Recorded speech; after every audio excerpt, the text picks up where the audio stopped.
জাতির পিতা বঙ্গবন্ধু শেখ মুজিবুর রহমানের নেতৃত্বে পাকিস্তানি শাসকদের শোষণ ও বঞ্চনার বিরুদ্ধে এক রক্তক্ষয়ী মুক্তি সংগ্রামের মধ্য দিয়ে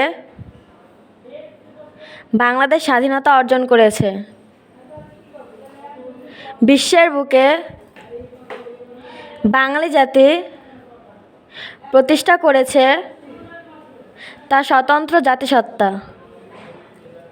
আমি দৃপ্ত কণ্ঠে শপথ করছি যে শহীদদের রক্ত বৃথা যেতে দেব না।